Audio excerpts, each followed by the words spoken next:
I think HAC does have an expansive view of what the problems are. We've grown from 1.5 staff of 1.5 to a staff of 120 in the last 35 years. And every time we grew, it was to solve a problem that the community had presented. For instance, in the early 80s, the town of Barnstable came to us and said, we got people on the streets, we got to do something. And they gave us the armory, and we set up cots and got staff, and that was the beginning of the Noah shelter.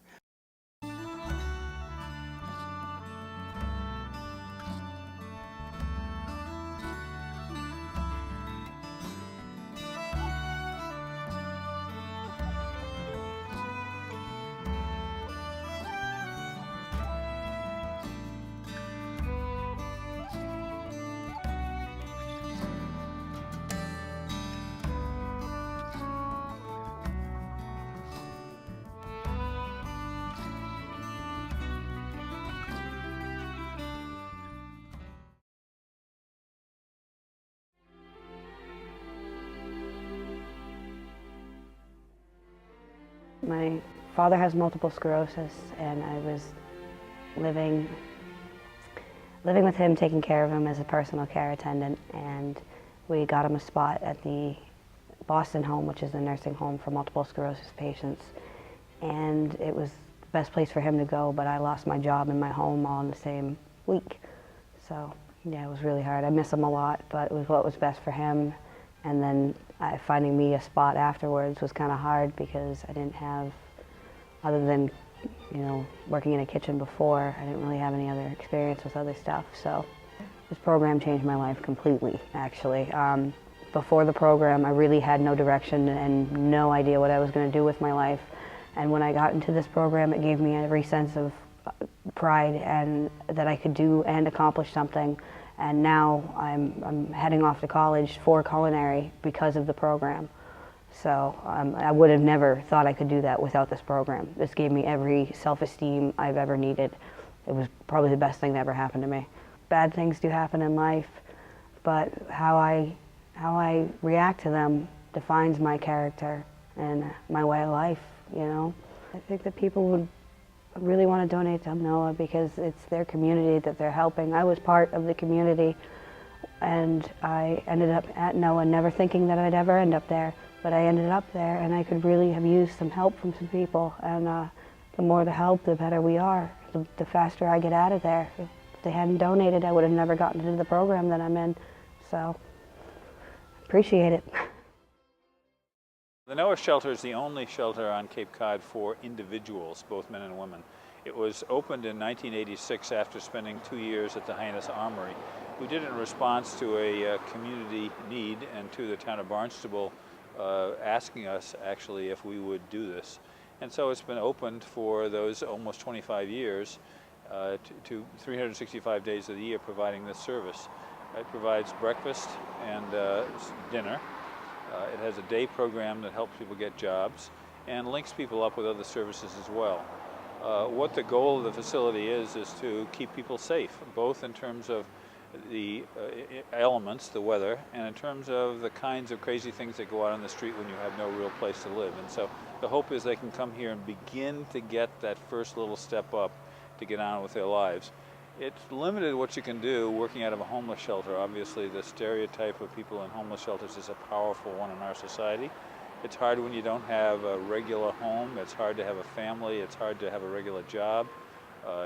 So that it's a very limited solution to a problem. But it has been a meaningful one.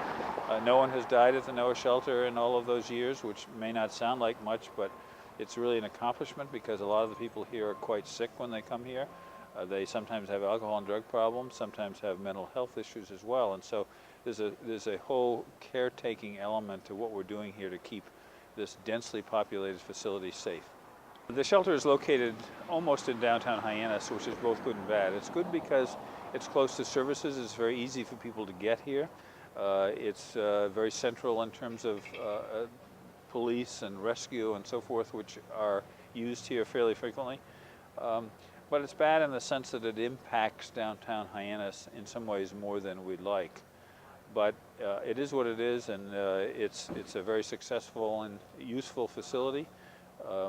It isn't an ideal solution to the problem that we're talking about solving, but it has had a useful life, and I think it's important in the life of the community. The limitations of this kind of facility are as what you'd expect. I mean, in most of our lives, our home is a key place for us to launch our lives.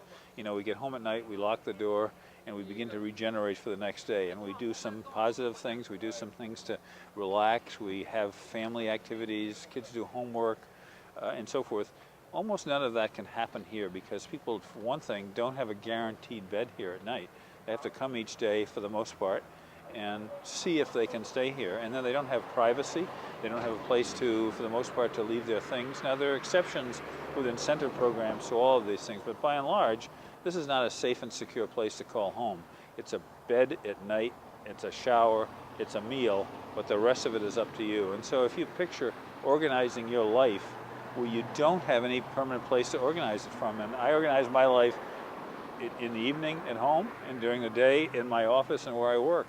That's where it is. They don't have either one of those two things. And so we try to provide a step to permanent housing. The original reason we did this was to get people, have people safe, but also to get them into permanent housing, to have them sort of captured as clients of ours to help get into permanent housing. So it's very limited in the sense that the permanent housing is what you depend on to move on with your lives, and this is just an intermediate step that is not always successful. We have learned from running the Noah shelter for all of these years a lot about what works for people and what doesn't. And of course we understand that people who come to a homeless shelter like this are at a point where they have limited ability to put their lives together. And you know, we all know how difficult it is to get your life together and to keep it together for your entire adult existence. You know, people get divorced and people lose jobs and people have health problems and people have money problems and people have all kinds of problems. And so people are at the bottom that come here. And so the limitation is that we can't really help them put the whole package together because this is not a normal, healthy way to exist. So the path to a more comprehensive way is a housing development where there is community, jobs, and sort of forbearance. Not everybody can jump into a 40-hour-a-week stressful job and then run home at night and be fresh as a daisy taking care of your family and just pay all those bills and put 10% in the savings account, you know, and go to church on Sunday and, you know, to keep their car registered. Not all of us can do all of that immediately. And so what you have to do is to get people gradually working up to a level of subsistence where they can manage all that complexity. And we all know how crazy it is now with all the messages we get about how we should live our lives, how we should spend our money, where we should vacation, you know, what we should look like, what we should wear, what we should drive, the pets we should have. You know, that's not realistic. That's building a complex, almost impossible to manage lifestyle.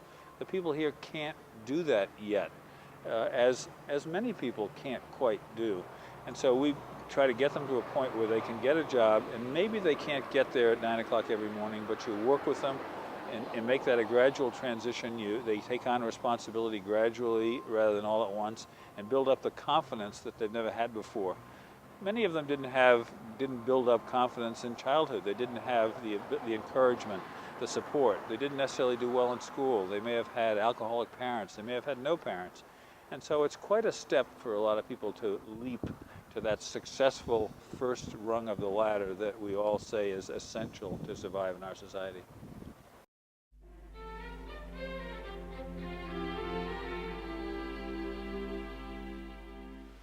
My contact with the staff at the shelter has been very positive. They're bright, energetic, sensitive, really nice people, always available to help where they can. And they seem to have a nice relationship to the clients at the shelter. I've been impressed. As a service on the Cape, I think it's very needed, and it fills a large community of people that maybe not everybody realizes needs the help. There are other organizations, churches primarily, that help to feed the homeless. And the Noah shelter, when we do it on Wednesdays, we expect to feed 60 people. That's a large number. And We don't see all of them because some of them are working and come there later after work, and we make up lunches, the meal for them, just put it aside. So if the numbers are any indication, there's a solid need for this kind of volunteer effort. My experience volunteering has been very positive. I'm enjoying even being with the group that our team, once a month we see each other, and that's positive. But for somebody who's contemplating, thinking about volunteering in any way, just try it, and you'll be surprised how much you yourself get out of it. I think the experience of volunteering, this feeding program at the homeless, breaks down stereotypes or cliches that I carry around in my head about these people. They're me and I'm them. There isn't a great deal of difference except circumstances. So it's good that happens, and it's an easy relationship. These folks are always very grateful for whatever you do for them, and it's a very positive experience. We're in the main men's dormitory at the Noah shelter, and there are a couple of dormitory rooms, but this gives you an idea of how close the beds are and how little privacy people have in a situation like this. This building accommodates, as I've said, 60 people a night, and so it's a pretty cramped effort overall. Obviously, people need more privacy and more space they can call their own. I think the move from the next step up from a facility like this is a transitional housing model where you have, a couple of people in a room, as we do in the women's portion of this facility. This works to keep people safe and warm, and obviously everyone appreciates a bed at night, but it makes it very difficult for people when they're ill, for when they've got some serious acute personal problems, and it's very difficult for them to sort of move on with employment and education and those kinds of things when having to deal with this very temporary and a sort of ethereal way of living. I think we're happy that people are safe and have a warm place and a blanket over them every night. We're unhappy that people don't have the stability that we all need in our lives to begin to undo the bad things that have happened to them in the past.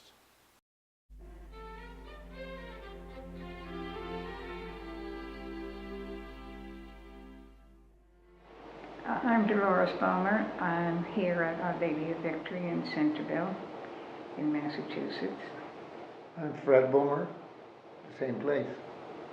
It started quite a long time ago. I had a friend from another church who was making soup every Wednesday or every week for the people that know her. I one day said to her, could I help you to do that? Because they were making soup for 100. And she said, I'll do better than that. She said, you can take my job because I just told them I was going to stop. So I went to that church and I took over and I began making soup for 100 every Wednesday night for quite a length of time. I would say probably about 2 years by myself. Then it was decided, why not make a complete luncheon, a complete dinner for them instead of making soup. We had such very, very bad weather one winter, and it seemed so pitiful to just give them a bowl of soup and a sandwich when they came in. So again, I resourced to the people in our parish through our weekly newsletter that we have, and I got a very good response there. And that's how, as of April of last year, the whole group came together. We had this schedule made out. There were about from 5 to 8 people in each group, and we had a calendar there, and each one was assigned the week that they would do it and do a complete meal that would be home cooked. It wouldn't be something that they bought from someplace else and just reheated it and went down to the shelter and served. I just enjoy doing things for them. I am very annoyed when I hear people downplay the shelter. Oh, there are a bunch of drunks, there are a bunch of addicts, there are things like that. That bothers me very much, and I always say, just come down with me and spend a day or evening down there and meet some of these people, and you'll see how nice and kind. I have gone to one wedding, 2 or 3 funerals, and you know, I really feel a part of the shelter. Well, we're in the kitchen at the Noah Shelter, and the Noah Shelter accommodates 60 people a night, and so we serve a lot of meals, both dinner and breakfast for 60 people or sometimes more, 365 days of the year. The staff also feeds people throughout the night, and that is people will drop by from the streets and get something to eat during the night, and I think it's one of the times I've been here when I've seen that, it's a very nice kind of thing, and people can come here and come in and say hello and sit down and get warm for a few minutes if they're not staying here, and get something to eat and go on with whatever is happening to them. But you know, this kitchen is a very busy place. You can see that it looks like it's used, and it certainly is. There's been a very long-term community effort to support this facility in the larger community. There's some opposition to the facility too within the Hyannis community because the Hyannis community is uncomfortable with its relationship with homeless individuals particularly. But overall, we get a lot of community support, and there's a lot of caring and concern for the people who are here. I think it's fair to say that society today is confusing. It's polarized. People are on one side or the other of an issue or anywhere in between. And there's so much news coverage of crime and other kinds of things that make people afraid. Fear is the enemy of good mental health. We all know that. And so a community is a place where you have something in common, the word community, with the others around you and feel trusting and safe in that environment. So we think that when we do housing developments, we need to create a trusting environment where people can feel safe with their neighbors and have something in common with their neighbors. And you know, it's not an exact science how to achieve that, but we don't want to build neighborhoods the way they've been, where you hardly know the name of your neighbor, where it's all about security. We want to create places where people can live as if they are, you know, safe and secure in their homes, and can depend on their neighbors and friends nearby to support them in times of need. And so in a facility like this, some of that takes place because it's a very intense community, but it's also very authoritarian in the way the staff has to govern 60 people in a small place. In a place like Community Green, where there will be a campus and a program and people participating in running the place and some common purposes, we're going to try to create a community there where people know each other and are glad they're there.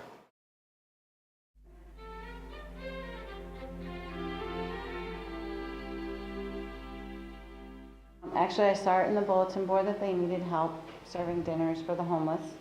I have 2 kids at home that have been really active in the church, and thought it was important that we able to give back to the community what we're able to do.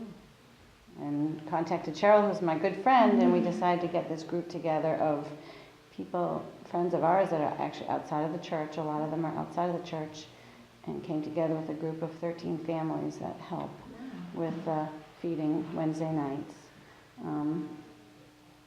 monthly.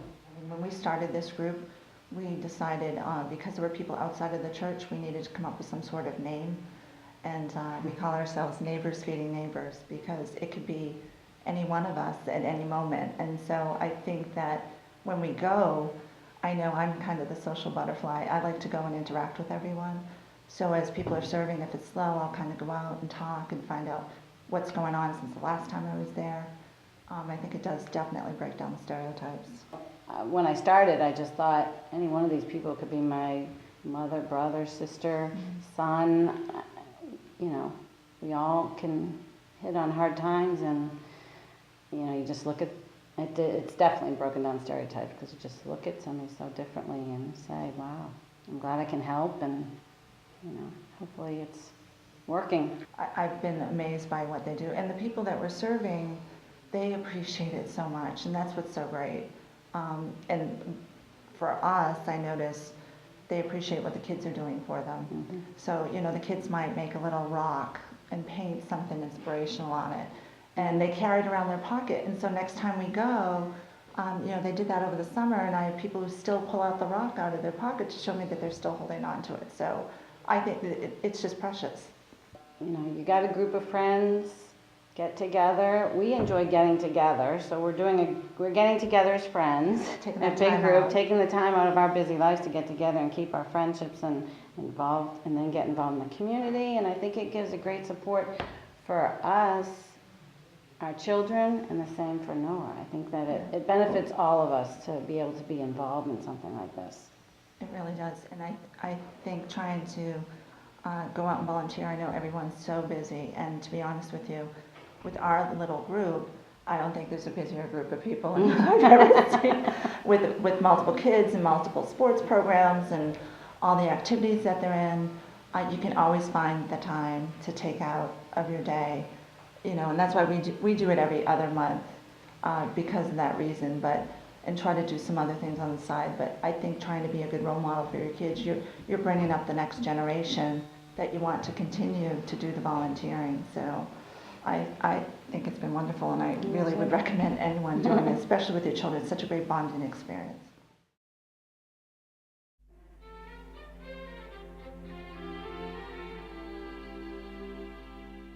My name's Mary Everett Patriquin, and I'm the volunteer coordinator at the Housing Assistance Corporation. Mainly what I do at the center is try to coordinate the use and operation of volunteers throughout the agency. We have more than 500 volunteers who work in a very wide range of capacities with us, and it takes a certain amount of doing to make sure that everyone's doing the right thing in the right place at the right time. I think what motivates volunteers is really a very basic feeling that they want to contribute. They want to make the life of one other person better. None of our volunteers believe that they're going to come in once a week or once a month and change the whole face of homelessness and housing need on Cape Cod. But they come in believing that maybe they can make the life of one person better. And that's really how you get through hard times. Our community, our country has been through very difficult times in the last year, and it can be overwhelming. But the most basic instinct for people is myself helping one other person. And I really believe that even though we can be overwhelmed by the challenges, the way we get through them is one person at a time. We get through them hand in hand. It's one person putting out their hand in an offering to another person and someone else picking up that chain. And that's what makes the difference. If people are interested in volunteering, they can go to our website, which is www.haconcapecod, that's H-A-C, oncapecod.org. Make sure you put in .org or not a .com. You won't be able to find us that way. And you can click on the volunteer link that will appear on your left on the home page. That will take you to a list of our regular volunteer positions and also an application form that we'll ask you to fill out and return to us, just so that we can learn a little bit more about you.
Housing Assistance Corporation has helped over 100,000 people since 1974.